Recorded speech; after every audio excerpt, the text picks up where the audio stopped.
My best friend dashes into the lottery shop ahead of me and rattles off that familiar string of numbers, I know instantly that she has been reborn too. In my past life, my best friend and I were shortlisted for an interview at a Global 500 company just before graduation. However, there was only one opening available. On the day of the interview, I had a sudden urge to buy a lottery ticket, but as a result, I missed the interview, and my best friend got the job. As it turned out, I won the jackpot, totaling $50 million.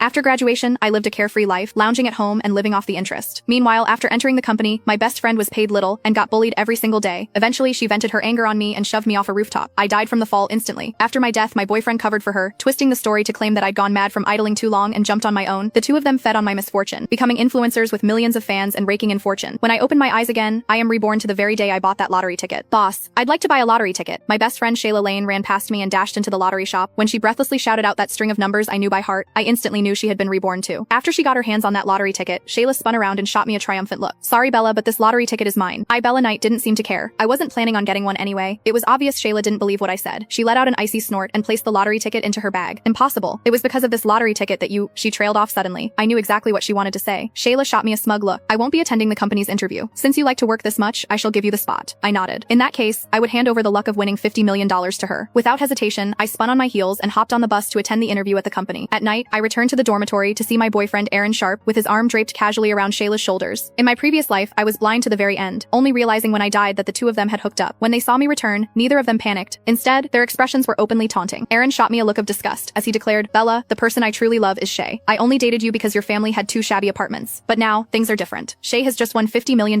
and will be living in wealth from now on. I don't have to sacrifice myself to be with someone as repulsive as you anymore, just for the sake of money. I clenched my fists tightly. So, this was the truth. Shayla and Aaron both hailed from the suburbs. One was my closest friend, the other my boyfriend. So, when it came to spending money on them, I never kept count. I belatedly realized that they were merely leeching off me. Since fate had given me a chance to be reborn, I was determined to make them repay every last thing they took from me, 1,000 times over. Shayla sneered, Bella, the only reason I had given Aaron up reluctantly was because your family was slightly better off than mine. Now that I've won $50 million and achieved financial freedom, what chance do you have against me? You're destined to spend the rest of your life slaving away. But Aaron and I are different. We're going to travel the world together, and our life is something you could never even imagine. After they packed up their stuff, they moved out of the dormitory. As I watched them leave, a smirk played on my lips. How naive of them. Did they really think a windfall like that could ever land on them? I aced the interview and secured an offer from the Global 500 company. This was already the highest level I could reach with my education. The company was a fair distance from my home. So after I talked it over with my parents, I decided to buy a place closer to work. When I arrived at the sales center, the agent showed me a few units. Suddenly, a familiar voice rang out at the entrance. Anyone here? Show us the best units you have here. I turned my head to see an arrogant-looking Aaron strutting in with Shayla in his arms. Upon spotting me, the two quickly came over and mocked. Bella, what are you doing here? Can you even afford to buy a house? We've already looked it up. The shabby apartments of yours wouldn't even cover the down payment for a house in the city center. Hearing that, the sales agent who had seemed helpful just moments ago instantly grew cold and distant toward me. I retorted, so, what if I can't buy it? Can you? Shayla stuck her chin up and declared arrogantly, of course. I'm going to win $50 million.